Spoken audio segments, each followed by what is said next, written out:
Hello everybody, and thank you so much for spending some time with me watching this video today. I'm super excited to be chatting with Delight Cash. She's way on the other side of the world from where I'm situated, so I always get excited when I speak to people in person on the other side of the planet. It's amazing how the Upcycle Cloth Collective is connecting us all from all around the world.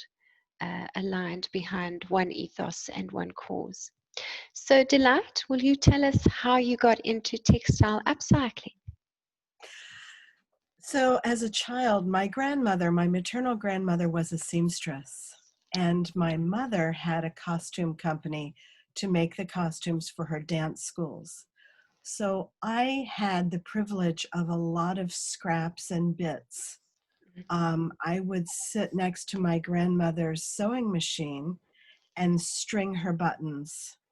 So I was exposed to wonderful fabrics and buttons as she would work. Mm. And what would make my doll's clothes from her leftovers. So I learned to sew from upcycling. That's I wonderful. Yeah.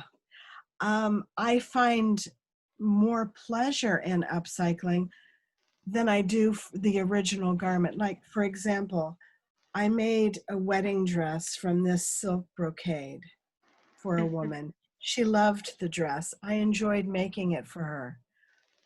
But I enjoyed making this rose this morning from the scraps much more because it's like a puzzle. You take something that would be trash and you make something beautiful, and you have to work with what you have. You don't have the luxury of a bolt of fabric. So it intrigues my mind to use the bits, and I feel satisfied that I've not thrown something so precious away. I So find it so interesting that members of our community, instead of talking about restraints as challenges, actually talk about it as a positive thing that gets us to use our imaginations and be more creative. there are things that I have made from the constraints of what the fabric was that brought out creativity that I would have never thought of if I had been given a bolt of fabric. It it opens up my creativity instead of constricting it. For example, let me show you something. I recently made a series of dresses and tops from doilies. Oh, that's And beautiful. my belief is with a doily, I never cut it. Okay. I don't want to cut into it. I want it to be able to remain what it was while it transforms into something. So it's like fitting a puzzle piece together. And that's the challenge, and that's also the beauty of someone's grandmother sat and crocheted these pieces. I find them relics of prior women's creativity that I have the honor of piecing into something that is pertinent to now, yet carries that tradition and artful work into the future. So I don't know if that makes sense to anyone but me. No, it absolutely does. It absolutely does. Textiles connect the future to the past. Yes. And for me, it's very much, I walk through a fabric store or even an op shop with my hands out first. I touch it first. It's the hand of the linen that you can't find that same linen anymore. Using an upcycled linen tablecloth to make a tunic, you have something that it feels so much better than brand new fabric, because I've done some research on this, and our soils don't even support growing that fine of a fiber anymore. Mm. So it's a higher quality textile Mm. than you can buy new. Mm.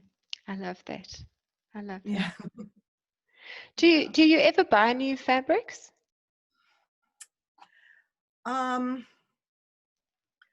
Rarely. Okay. And when I do, I buy it from there's an area in downtown LA close to where I live that takes the bolts from the garment industry that are left over Mm. and sells them. Mm. And if I'm going to buy a new piece of fabric, that's where I go to buy it. Okay. So I still consider it in a way upcycling because it's already been discarded once. Mm. Mm. You can also buy the table cutting scraps, in the garment industry, the stacks of the cutaway, and piecing those together is fun because you have, 15 of the same shape. Mm. So you can get into a repetitive design in your piecing. Mm. Mm. So yeah, And I do buy new fabric on occasion. okay. Okay. And what sort of items do you prefer making? I've heard you've now made Um, wedding dresses and flowers. What else do you make? I make, okay, so this is one of my standard things that I make. I make shirts and dresses from tablecloths. Mm. That's And beautiful. I love how the pattern lays on the dress. It's just so gorgeous. You can get these outlines of the neckline Mm. Mm. that you couldn't buy fabric like this Yes. because it's not woven in a symmetrical thing. I make these, this is also a tablecloth, and it's an over a bathing suit beach cover up or whatnot, but just the way and the feel of it, you can't, it's 100% cotton, and you can't buy fabric like that. Mm. Mm. And it looks so feminine as well, soft and girly. My clothing is much more feminine than I am. I had this conversation with someone just the other day saying, I love your clothes. I wish I could be the girl that wears those. And I said, well, I guess in a way, so do I. Mm. I'm not ruffles and always in lace, but Mm. I love it. And I love visually to see it. And Mm. like I've said, the fabrics to work with are a dream. Mm. Mm. Mm. Um, I also like to sew with upcycled fabrics because you can leave in the details that were there before. Mm. For example, I make a women's skirt from a man's dress shirt. So that pocket down the front, it's already created for you. Mm. And let me show you one of those. They're really fun. I hope people are going to get ideas from this. I'm pretty certain they will. I'm getting ideas from this. This is a little skirt that I make. It's Oh, a that's man's shirt. beautiful. So you have the hemline Mm. from the shirt, which is cute. Mm. And then the sleeves become the waistband. Mm. And it's just on an elastic waist. So there's actually not a lot of work in putting it together. Not at all. But it uses, and the little pocket, for most of them have a pocket. Yeah, the pocket is right there for your cell phone. Mm. And I love finding a shirt in Goodwill. Mm. And Goodwill is a charity shop here, and turning it into something that a younger generation person will say, oh, I really like these skirts. Yes. It could be their grandfather's shirt. Mm. And on occasion, customers will bring me shirts from someone who's passed, and I make all the granddaughters a skirt. Mm. How wonderful is that? Mm. Mm. I'm sure It's they'll treasure them. yes. Yes. And it makes so much more sense than giving them the old garments that they then just keep in a box and pull out when they're feeling sad. You know, they can actually wear them and have happy memories that they create in them themselves. Right. So that's why it's important to me to upcycle. Everything about it is a bonus. There isn't a downside. And for me, the new fabric that is polluting our earth there's so much downside with it. Mm. So it makes my craft make sense because I don't feel like I'm doing damage to the earth. Mm. Mm. Yeah. How do you think we can shift the narrative for the majority of people out there? Because I am very aware that the Upcycle Cloth Collective is kind of a fringe minority. How do you think we can change the minds of the other people who don't yet get it? I think that for the most people, I think it's the accessibility that is a problem. When you can go into buy fast fashion and buy it so inexpensively, this is less accessible. First of all, you have to hunt it down, and then you have to be able to afford it. I think more, you know how PETA really raised the awareness of what happens to an animal that's being harvested for food. I think more videos of what actually goes on to make that sweatshirt that you buy from Costco. You know, where those dyes go, what those children around that factory are exposed to. I think that would help a lot. And then to have more fashion that's more accessible that doesn't have those qualities. You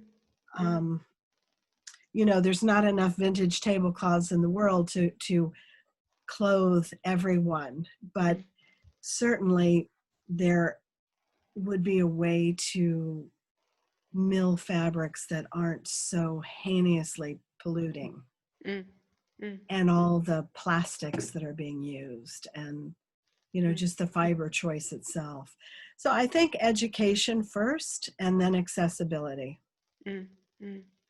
That word accessibility, I think, is a big one.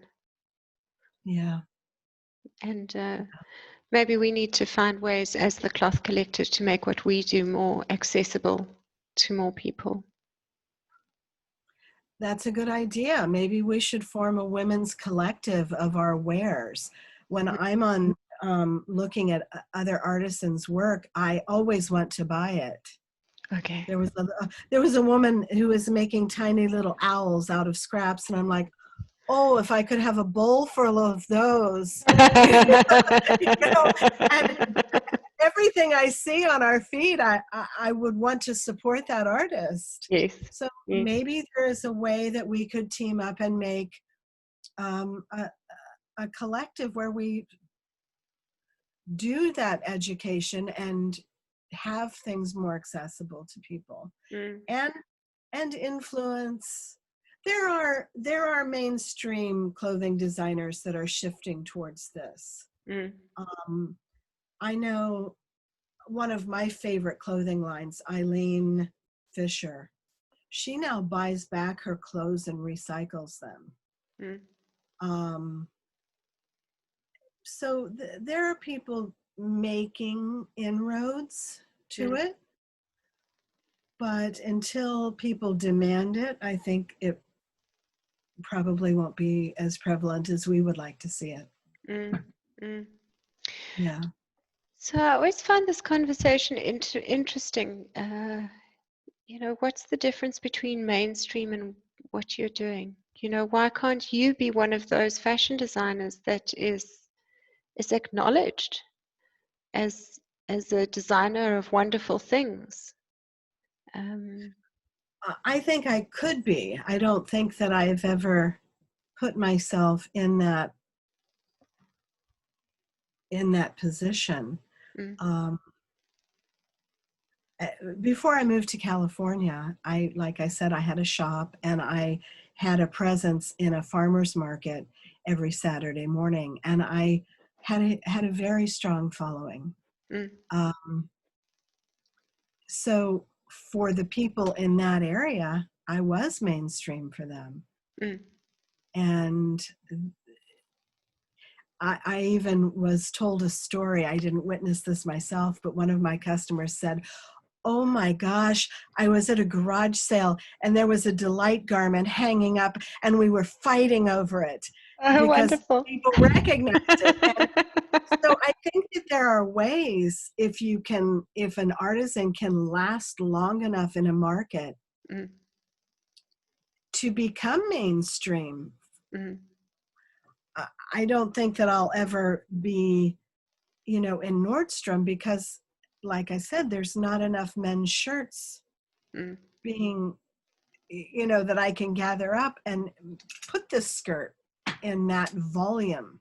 Yes, Yeah. yes. So, but there are other ways. The actual fabric being greener Mm, would be what we're trying to accomplish, right? mm, Is not polluting. mm, mm, mm. I think also a big part of the challenge is pricing.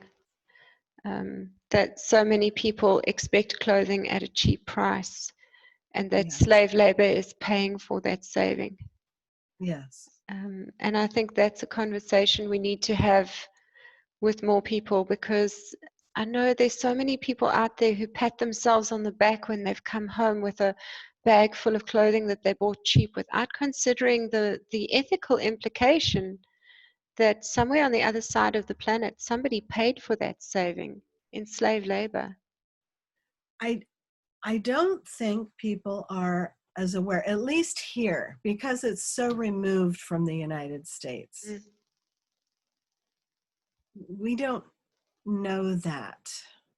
And mm, that's why I think videos and more of a media presence of what actually goes in mm, to making your clothes. mm. And I started using an interesting um, hashtag on Instagram, "Who Made My Clothes?" Yes, that's And fashion revolution.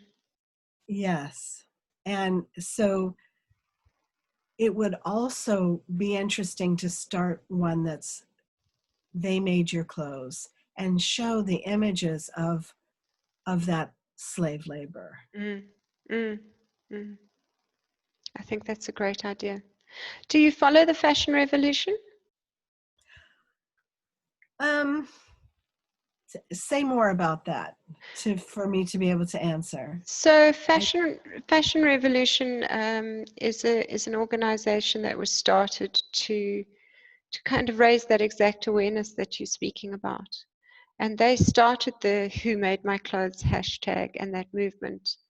And people who so no, connect with, I guess I don't, and I okay. guess I do need to.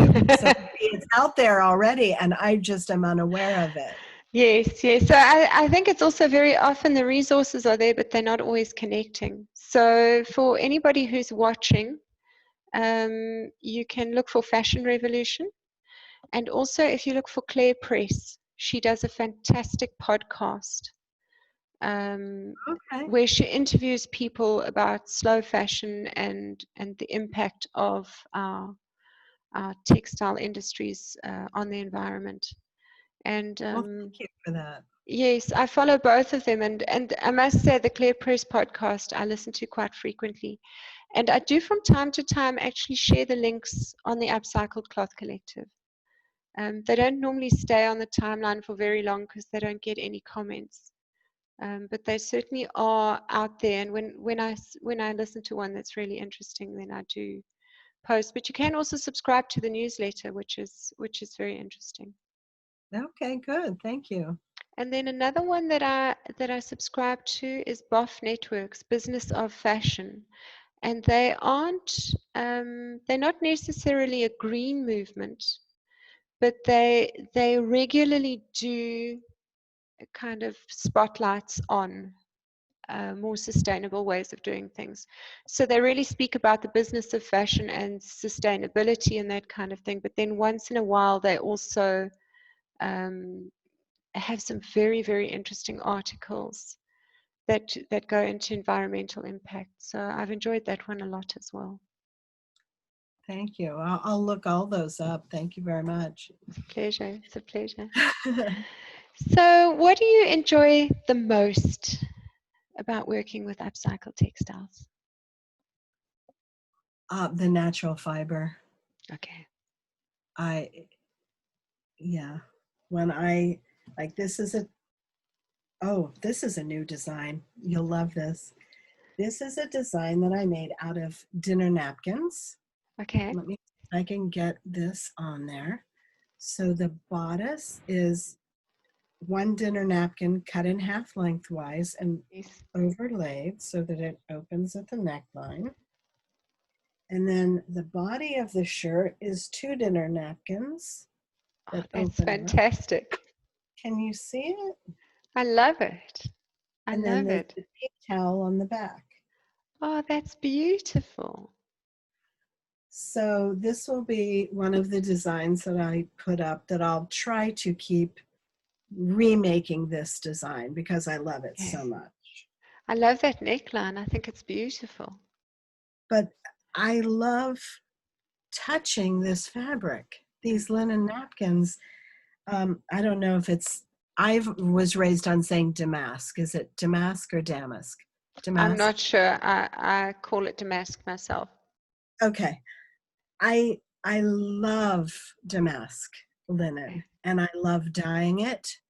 I love a big pot of beets and in goes the fabric. And, you know, I love the whole, and then the dimensions of it when it's dyed, how the different weaves take the color differently. I am a crazy fiber person that, I just love that. And you can't find that in a bolt. Yes. You know, you can't find that. This is something I have the luxury of being close to a flea market once a month that one of the vendors has huge carton totes of recycled clothing and linens. And I save up to buy these tablecloths. And you know, this will be a skirt. This will be a little circular skirt or a top. Oh my goodness, you know, I've got a whole bag full of those in storage waiting for me to make something of them, and you're getting my fingers itching now. It's done. The hem is done. The pattern is done. All you do is find a way to put it on you. You know, if you cut out the center and put two little straps, it's a top. I love circular tablecloths. Do you have any tips for working with them? Because surely if you cut them, then they fray and stuff like that. You know, that's what people say. And yes, it is crocheted, but you have time before it's going to. One of the things that you can do is you can take a piece of twill tape or bias tape and sew it around where you would cut and then cut. That's a great plan. And yes, you do have to bind that down with twill tape or bias, but it's not going to fall apart. And it's certainly not going to unravel, you know, in your hands. So you have time to work with it. And that's actually a fantastic tip to first stitch it on before you cut. Yeah. Because that'll stabilize it. You can stitch with a zigzag first. Okay. If you know, but whatever you do, don't be afraid to use these things. You know, funny story, I took a tablecloth that my grandmother made over to my daughter-in-law, and I thought I was giving her a treasure, right? And she was not trying to be hurtful, but she's like, I will never use that. So I made a caftan out of it. And inside I was careful to keep where she embroidered her name, Mm, made my Marie Doval. And so it's still a treasure. mm, But the young kids don't want tablecloths, table runners, and doilies. mm, But mm, made into clothing, they're very bohemian. mm, And yet they're eco-friendly, they're 100% natural fiber, mm. and they bring me joy to work with. So win-win. I love your story that you attend a market where you buy upcycled resources and then that you make things that you then resell at those same markets. Yes, That yes. it just shows how many lifespans these textiles can have if you just start to put your mind to it. And I wish I had one right now. I ran out, but I attach a drop tag to my clothing from, that thread that you can buy at flea markets it's cotton thread and it's just not strong enough to use. Well, I use that to hold my drop tags on. Okay. And I because I don't want to use the little plastic thing Yes. that people, and I have a little tag that says this is made from fabric that could be 100 years old. Be gentle with it, wash it with a gentle detergent, and when you are done with it, give it to someone who knows what this is, Oh, because that's this lovely. doesn't belong in the trash. Give it to Mm, a recycler. mm, And so I encourage it beyond the lifespan of my buyers mm, to live mm, on. mm. Yeah. I think that's another great tip is to put a gentle suggestion on your labeling about what you'd prefer people to do with it when they're Yes, done with it. yes. It just gets them to think a little bit further. And to treasure, the biggest inspiration of treasuring something is knowing someone else does. Yes, So if oh, this is valued by that person. And I even offer, if you have nowhere else to give it back to me and yes, I'll make something, I'll refresh it. yes. So,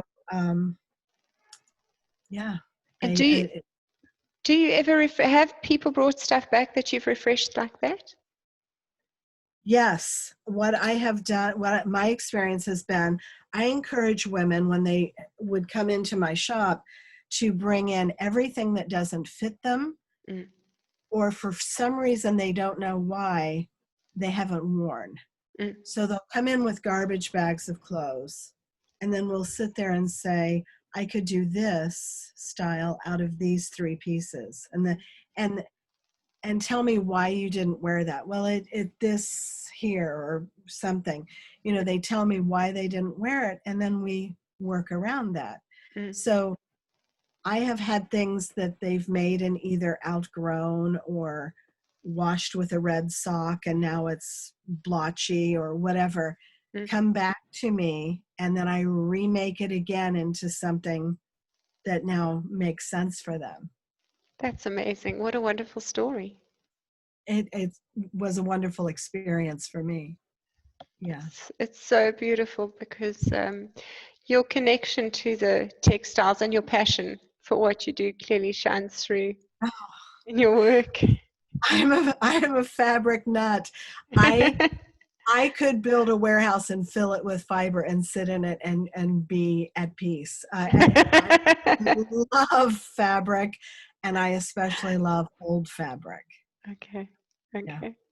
yeah. I'm loving this because I've often wondered whether my obsession with textiles and fiber, my family on occasion have said to me, Mel, this is a bit over the top, You're a bit obsessed. How does your family feel about your relationship with textiles? um, I can honestly say that until recently, no one in my family would wear the things that I made. Okay. Um, they respected that I loved to do it, but I have come into a different vibe recently, and my daughters are saying, oh my God, I would wear that. Okay. And that's a huge compliment. Okay. So it's morphed over the years. It's gone from, mom's an eccentric to what did you make this Ah, week? that's Yeah, beautiful. yeah. That's beautiful. When And of when course, my when son tells a story on me of his homemade shorts that he had to wear to second grade that he hated, and his emotional scars. You know what? They had a fly. They were cool.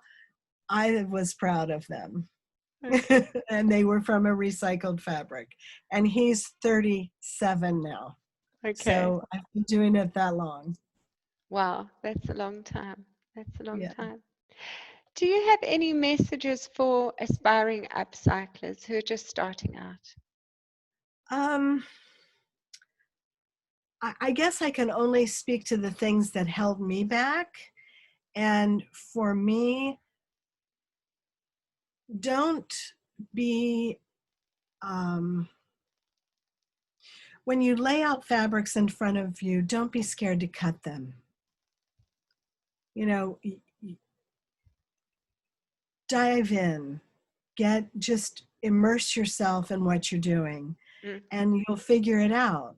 mm, If the first thing that you make isn't what the picture you had in your mind, you'll know more how to get to that picture after you've done it once. mm, mm, So don't be scared to start.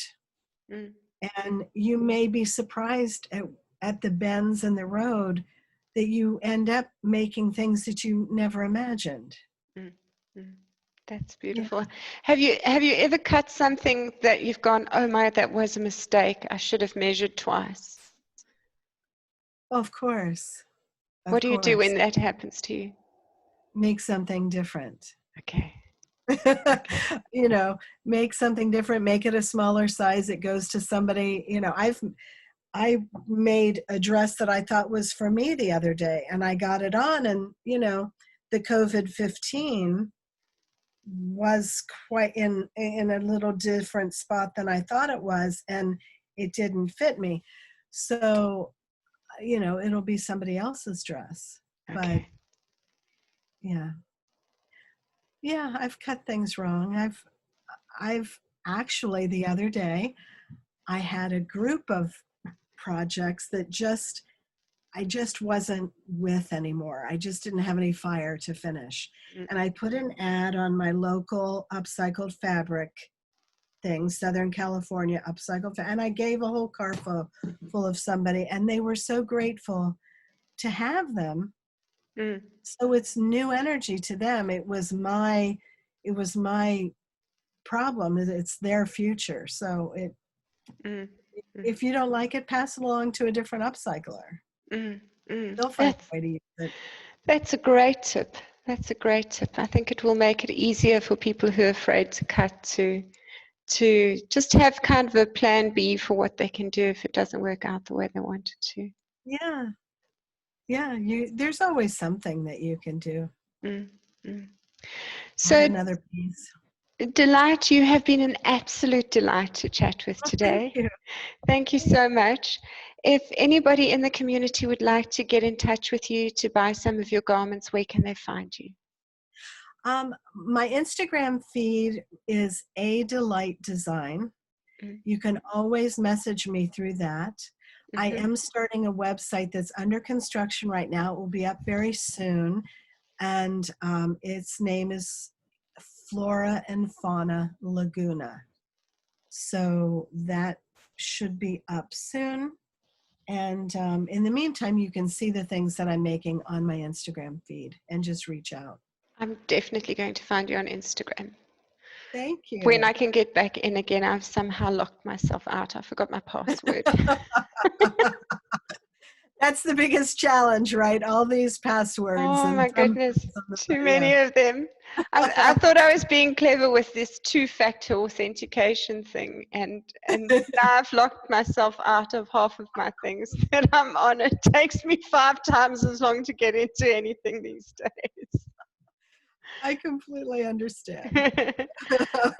Thank you. Thank you so much. I've enjoyed this conversation so much. It's a huge pleasure. Thank you so much for co-creating great content for our community and for hanging out with the UCCC.